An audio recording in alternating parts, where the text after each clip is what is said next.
세상에서 가장 완벽한 인간, 그분은 예수 그리스도이십니다. 유일하게 죄인들을 위하여 자신을 십자가에 못 박으신 분, 그분은 예수 그리스도이십니다. 하나님의 아들 예수 그리스도, 하나님의 사람으로 이 땅에 오신 예수 그리스도, 구약에 예언되었던 메시아 예수 그리스도, 그분이 우리를 대신해서 패배와 죽음의 굴욕을 당하셨습니다.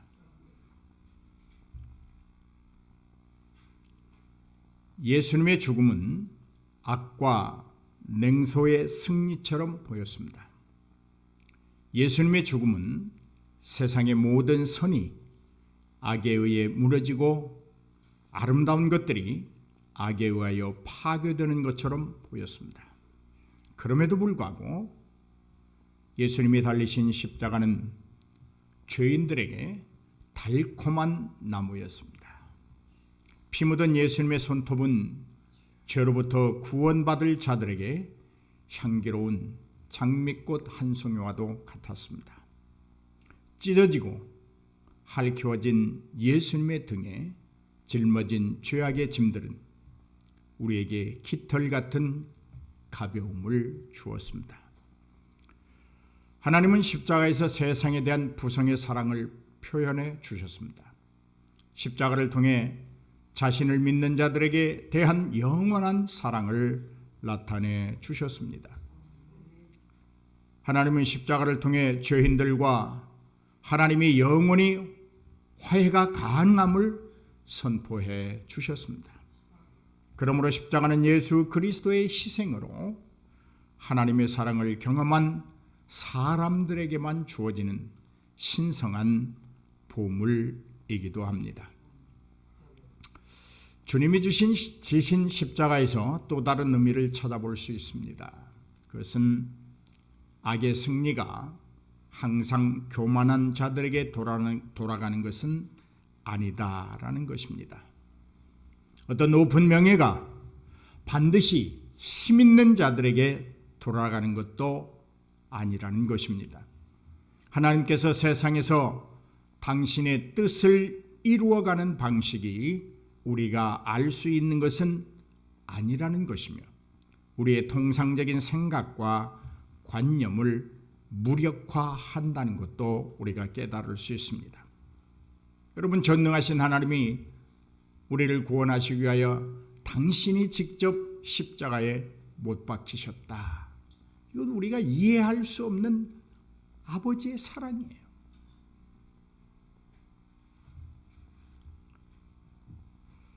하나님은 세상의 우매한 자들을 들어서 지혜로운 자들을 부끄럽게 하시는 비밀이 있습니다.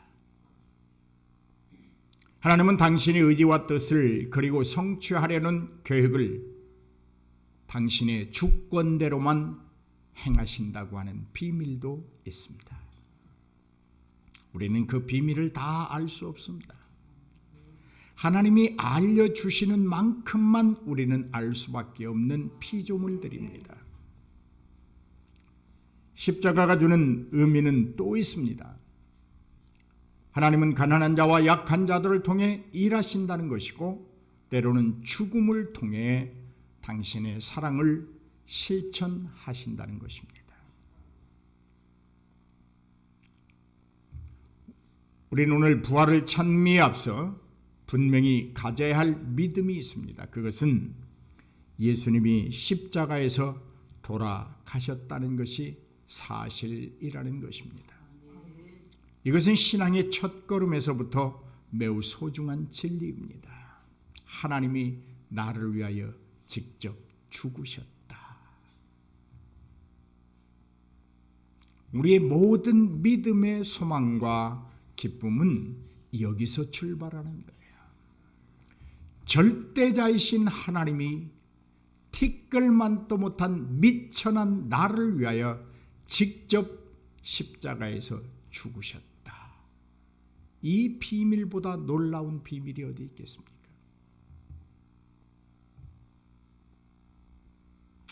예수님의 죽음은 가짜가 아니라는 것이 사실입니다. 어떤 사람들처럼 기절했다가 3일 만에 깨어난 허무맹랑한 사건이 아닙니다. 로마 병사들이 예수님의 죽음을 확실히 하기 위해서 예수님의 뼈를 꺾으려고 다가갔습니다. 그러나 그들이 이렇게 말합니다. 자신들이 그 뼈를 꺾을 필요도 없이 예수님이 이미 죽어 있더라. 병정들이 창으로 예수님의 허리를 찌를 때에 피와 물이 흘러나왔습니다. 이후에 아리마대 요셉이라는 청렴한 사람이 예수님의 시신을 가져다가 장사 지냈습니다. 사실입니다. 예수님의 죽음은 이사야 선지자의 예언이 이루어진 사건이기도 합니다. 말씀 보십니다. 그는 강포를 행하지 아니하였고 그의 입에 거짓이 없었으나 그의 무덤이 악인들과 함께 있었으며 그가 죽은 후에 부자와 함께 있었도다. 아멘. 예수님 당시의 부활에 대한 이론적 차이가 두 부류가 있었습니다. 하나는 사두개인입니다. 그들은 부활도 없고 천사도 없고 영도 없다고 하는 자들입니다. 다른 하나는 바리새인들입니다. 이들은 부활도 있고 천사도 있고 영도 있다고 말하는 집단이었습니다. 오늘 우리에게도 두 가지의 믿는 자가 있을 것입니다. 어떤 사람은 하나님의 죽으심과 하나님의 살아나심과 그 모든 것을 사실로 받아들이고 믿는 성도가 있는가 하면 아직도 죽음과 부활에 대하여 의심하는 성도들이 있습니다. 때로는 어느 교인에게는 사두개인이 어느 교인에게는 바리새인의 믿음이 있습니다. 여러분은 사두개인입니까? 바리새인입니까? 여러분의 믿음에는 부활이 있습니까? 천사가 있기도 합니까? 영이 있음도 믿습니까? 사도행전 23장 8절 말씀입니다. 이는 사두개인은 부활도 없고 천사도 없고 영도 없다 하고 바리새인은 다 있다 함이라. 그렇습니다. 모세의 율법에 따르면 나무에 달려 죽은 사람은 해가 지기 전에 땅에 묻어야 합니다. 신명기 21장 22절로 23절 말씀입니다. 사람이 만일 죽을 죄를 범함으로 네가 그를 죽여서 나무 위에 달거든 그 시체를 나무 위에 밤새도록 두지 말고 그날에 장사하여 내 하나님 여호와께서 내게 기업으로 주시는 땅을 더럽히지 말라. 나무에 달린 자는 하나님께 저주를 받았음이니라. 아멘. 하나님의 말씀을 따라 경건한 아리마대 요셉이라는 사람이 빌라도에게 예수님의 시신을 매장할 수 있도록 돌려달라고 간청을 합니다. 빌라도는 이 청을 들어주었고 요셉은 예수님의 시신을 새 마포에 싸서 무덤에 안장시켰습니다. 예수님의 시신은 안식일 전날인 금요일에 무덤에 안치됩니다. 본문은 3일째 되던 날 막달라 마리아와 야고보의 어머니 마리아 그리고 살로메라고 하는 여인 셋이서 예수님께 향유를 바르려고 무덤에 찾아가는 이야기로 시작됩니다. 이들은 예수님께 바르려고 했던 향품을 가지고 간 것이 아니라 특별히 준비를 했습니다. 집에서 이전에 사용하다 남은 것이 아니었습니다. 그저 눈에 보이니까 가지고 간 향품도 아닙니다. 사다 두었다 말씀 봅니다. 예수께 바르기 위하여 사다 두었다. 사랑하는 성도 여러분, 온전한 헌신은 준비된 마음, 다듬어진 자세, 즉 우리가 가지고 있는 지정의를 다하여 드리는 것이 헌신이요 예배입니다. 주님을 향한 사랑이 진실이라면 그 사랑에 대한 감사는 미리 준비됩니다. 예를 든다면 주일 예배를 기다리고 그리워하고 사모했던 자들은 미리 하나님께 드릴 예물을 준비합니다. 여러분, 가장 아름다운 모습은 어떤 것일까? 예전에 저희 장인 어른이 보여주셨던 모습이에요. 토요일이면 교회 헌금 봉투를 집에다 다 갖다 놓고 일일이 새 돈을 다 넣어서 거기다 봉투에다 자녀들 이름, 본인, 당신 이름, 어머니 이름 다 써서 헌금을 다 넣습니다. 그리고 개인에게 다 줍니다. 내일 하나님께 드릴 예물이다. 심지어는 목사인 저에게도 주십니다. 교회 와서 그냥 주머니에서 덜덜 꺼내서 넣지 않습니다. 막달라 마리아와 어머니 마리아와 살로메는 예수님께 드릴 헌신을 위하여 미리 사다 두었다.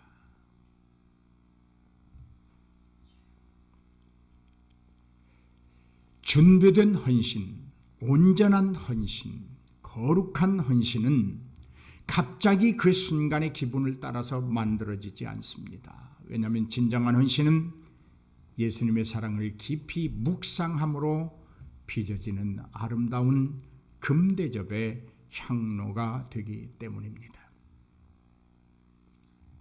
여러분은 주님의 사랑에 무엇을 준비하셨습니까? 아무런 준비도 없이 마음으로부터 솟구치는 감사를 감당하려는 그 무엇도 없이 이 자리에 나오시지 않았나요? 특별히 이 부활의 아침에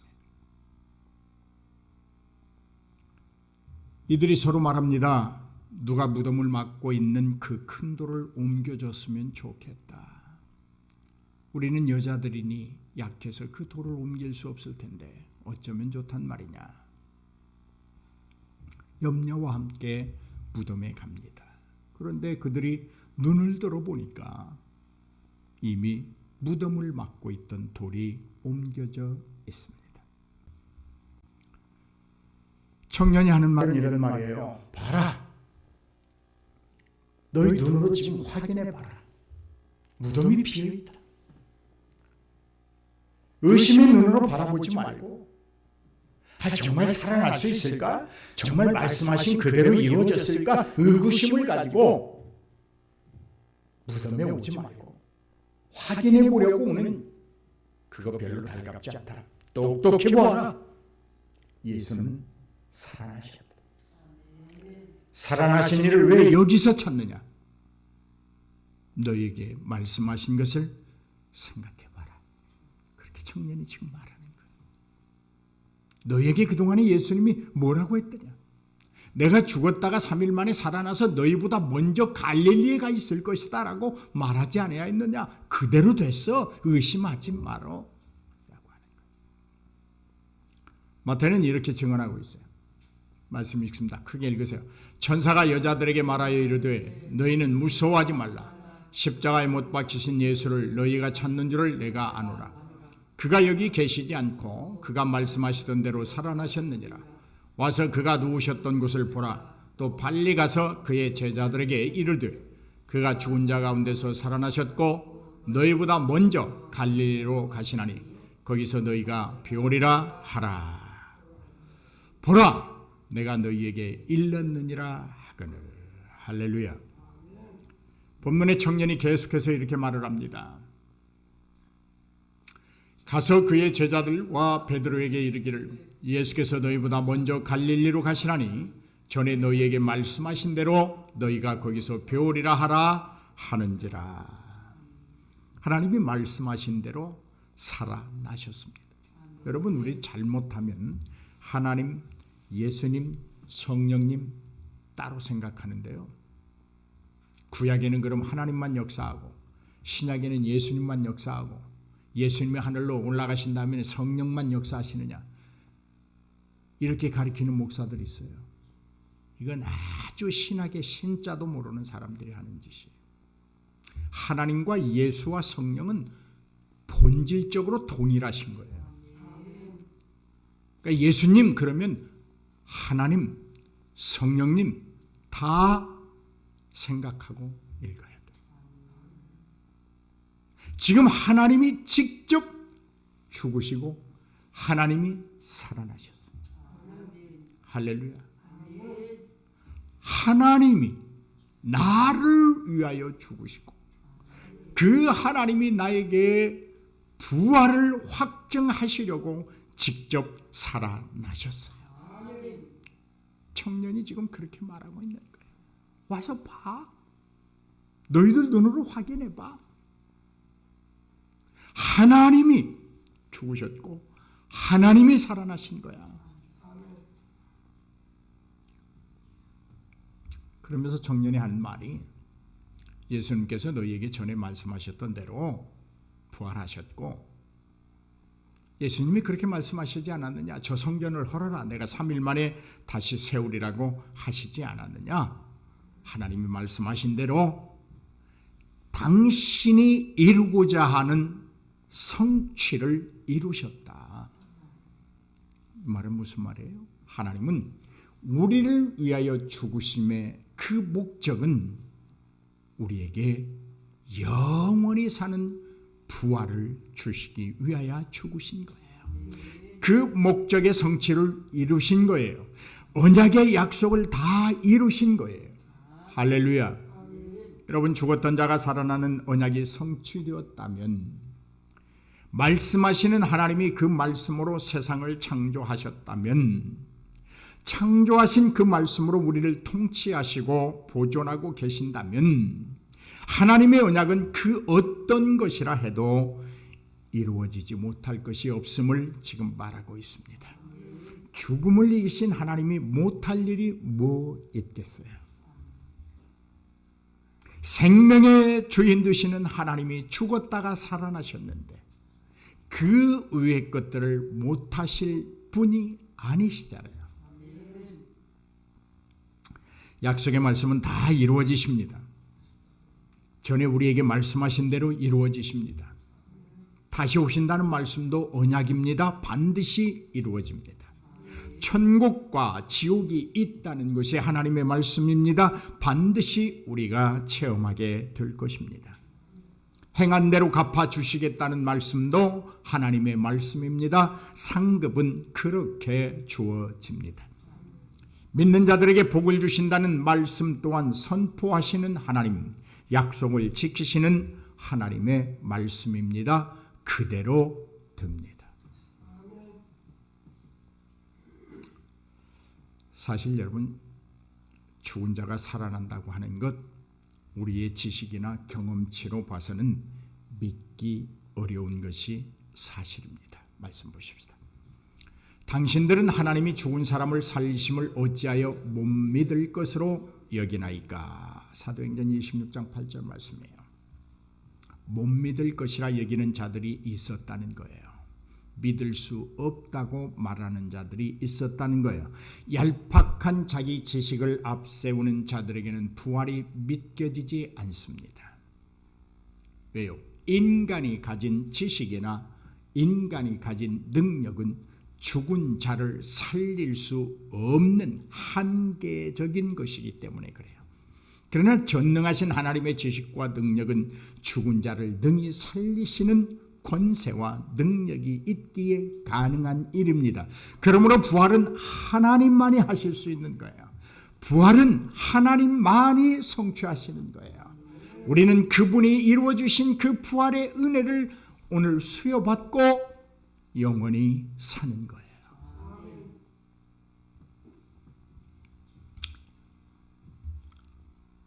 하지만 그렇다고 우리가 여러분 못 믿을 것만도 아닙니다. 어렵지만 우리는 비유나 신화를 믿는 것이 아닙니다. 죽은 자의 육체가 무덤에서 문자 그대로 다시 살아났다고 하는 것을 믿습니다. 죽은 자가 무덤에서 살아나는 일이 하나님 없이는 불가능한 거예요. 이렇게 말하는 것이 맞습니다. 그러나 하나님이 죽은 자를 살리십니다. 내가 살리는 것이 아닙니다. 내가 인식할 수 있기 때문에 죽은 자가 살아난 것이 아닙니다. 내가 믿을 수 있기 때문에 믿어지는 것이 아닙니다. 하나님이 하시기 때문에 죽은 자가 무덤에서 다시 살아납니다. 우리의 하나님은 죽은 자를 무덤에서 다시 살리시는 분입니다. 그를 믿는 자들은 죽어도 살겠고 살아서 믿는 자들은 영원히 죽지 않는다고 말씀하십니다. 그 말씀이 그대로 이루어집니다. 하나님이 그렇게 하십니다. 하나님이 그렇게 하십니다. 하나님이 그렇게 하십니다. 우리는 못합니다. 그러나 하나님은 하십니다. 하셨습니다. 아직도 예수님의 부활이 내 것이 되지 않습니까? 그렇다면 이렇게 묻겠습니다. 왜 전능하시고 무한하신 하나님, 생명의 주인 되시는 하나님, 그분 앞에서 부활이 불가능하다고 생각하십니까? 전능하신 하나님을 믿는다고 고백하면서 내가 믿는 하나님은 무한하신 능력자라고 믿으시면서 나를 사랑하시는 그 하나님은 생명의 주인 되시고 나에게 영원한 생명을 주시는 분이라고 고백하면서 왜 실제적으로는 부활이 있음을 믿지 못하십니까? 왜 이 부활의 아침에 우중충한 모습으로 있습니까?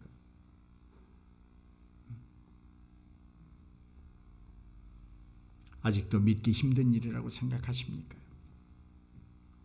하나님 앞에서는 부활이 믿기 어려운 것이 아니라 부활은 필연적입니다. 꼭 있어야 하는 것입니다. 내가 죽은 다음에 예수 그리스도가 오실 텐데 부활이 없다면 너무 억울하지 않아요?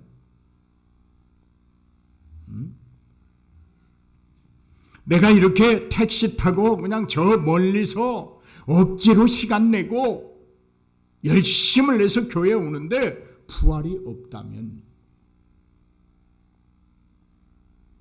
지금까지 우리는 거짓말하는 하나님을 믿고 있는 거예요. 그래서 하나님이 오늘 이 아침에 우리에게 보여주신 거예요.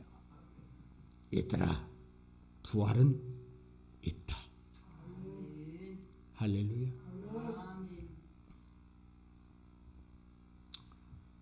하나님 안에 부활이 있기 때문에 영생이 있고 구원도 있고 천국도 있고 상급도 기대하는 거예요. 부활이 불가능하다, 부활은 믿기 어렵다라는 말들은 하나님 앞에서는 그 단어조차도 인정될 수 없습니다. 죽은 나사로를 향하여 나사로야 일어나라고 말씀하십니다. 죽었던 나사로가 일어났습니다. 하나님이 말씀하시는데 안 될 일이 어디 있습니까? 하나님이 하시는데 불가능한 일이 있을 수 있습니까? 하나님의 사전에는 불가능이라는 이 글자가 아예 없습니다. 우리가 만들어낸 용어입니다. 하나님은 부정적인 거, no, 아니요, 이런 게 없습니다. 죄성으로 가득 찬 우리가 불가능이라는 단어를 조합해서 만들어낸 거예요. 하나님께는 가능합니다. 아직도 부활에 대하여 의심하는 자가 있다면 자기 자신이 어떻게 세상에 있게 되었는지를 생각해 보시면 됩니다. 하나님의 창조의 결과물임을 인정할 수 있다면 부활도 믿을 수 있습니다. 세상의 모든 것들이 하나님에 의해 창조되고 보존되고 운행되고 있다면 그 속에 있는 우리도 예외는 아닙니다. 이런 하나님께서 죽은 자 가운데서 부활하셨다는 것을 믿지 못한다면 어떻게 설명해야 여러분 믿을 수 있겠습니까? 부활의 아침을 맞는 우리는 의심이 아니라 고개를 갸웃거리며 계속해서 의구심을 자아낼 것이 아니라 우리가 해야 할 일을 하면 됩니다. 그것은 예수 다시 사셨다고 선포하는 것입니다. 우리 한번 세 번만 예수 다시 사셨네. 시작. 예수 다시 사셨네. 예수 다시 사셨네. 예수 다시 사셨네. 할렐루야. 그래도 얼굴이 안 펴지네요. 그래도 얼굴이 안 펴져요. 자, 예수님이 다시 살아났다고 의심하는 자들을 향해 우리가 할 수 있는 일은 선포하는 겁니다. 본문의 청년이 막달라 마리아와 야고보의 어머니 마리아 그리고 살로메에게 말합니다. 제자들에게 가서 전해라. 이 명령은 예수 그리스도의 사심을 목격한 모든 자에게 주어지는 명령입니다. 예수님의 부활을 믿으십니까? 하나님의 말씀이 이루어짐을 믿습니까? 우리에게도 부활이 있음을 믿습니까? 그렇다면 우리는 전해야 합니다. 부활의 증인이 되어야 합니다. 죽음을 두려워하는 자들에게 부활의 영생이 있음을 전해야 합니다. 부활이 없는 것처럼, 죽음이 없는 것처럼 자기 마음대로 살아가는 저들에게 죽음이 있고 부활이 있고 천국이 있고 지옥이 있음을 우리는 선포해야 합니다. 사람이 선하고 아름답고 바르고 열심히 정직하게 최선을 다하여 살아갈 수 있는 유일한 방법 하나 있습니다. 이것이 없으면 절대 그것들이 100% 이루어지지 않아요. 무엇일까? 천국과 지옥이 있다는 것을 믿는 겁니다. 우리에게는 반드시 죽음이 있고 하나님 안에 있는 자들에게는 영생의 부활이 있다는 것을 믿는 것입니다. 그러면 정직하게 살 수 있어요. 그러면 깨끗하게 살 수 있어요. 그러면 열심히 살 수 있습니다. 아니 죽음이 있는데 주어진 날을 열심히 살아봐야죠. 언제 죽을지 모르는데 그냥 오늘 니나노 찾고 살겠어요? 그냥 될 대로 내라 으쌰 좋다 하고 젓가락 두드리면서 살겠느냐고요. 죽음이 있는데 오늘 하루가 내게 얼마나 소중한 날인데 열심히 살아야죠. 그리고 그 위에는 지옥과 천국이 기다리고 있는데 천국에 가야지요. 부활해야지요.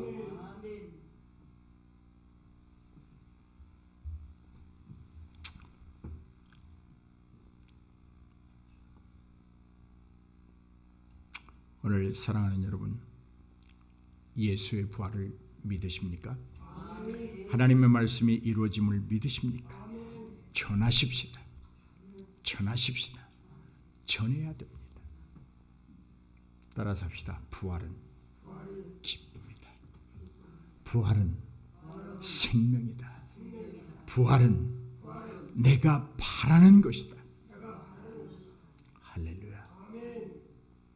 부활은 우리가 하나님을 기다리고 기다리던 마지막 최종적으로 얻을 열매입니다. 믿음으로만 얻을 수 있는 열매입니다. 그리스도의 부활이 우리의 부활을 자증해 주고 있습니다. 하나님이 직접 보여주셨다 그런 말이에요. 너희에게 부활이 있음을 내가 3일 만에 살아남으로 확실하게 보여준다.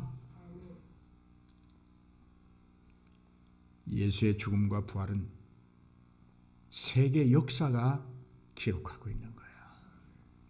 석가모니도 죽었다가 살아나지 못했어요. 공자도 죽었다가 살아나지 못했어요. 마호멧도, 증상교의 교주도 살아났다가. 그들의 무덤은 다 있습니다. 근데 예수의 무덤은 빈 무덤입니다. 역사가 기록하고 있어요. 오늘 저는 매번 맞이하는 이 부활주일을 맞이해서 우리가 부활에 대한 확신을 좀 가져야 되겠다. 이런 의미에서 말씀을 준비했습니다. 사랑하는 성도 여러분, 자 이제 부활의 아침에 우리가 우리를 위하여 살아나신 그 예수 그리스도의 부활에 동참하는 길은 우리가 이 사실을 죽음을 모르고 살아가는 저들에게 선포하는 겁니다.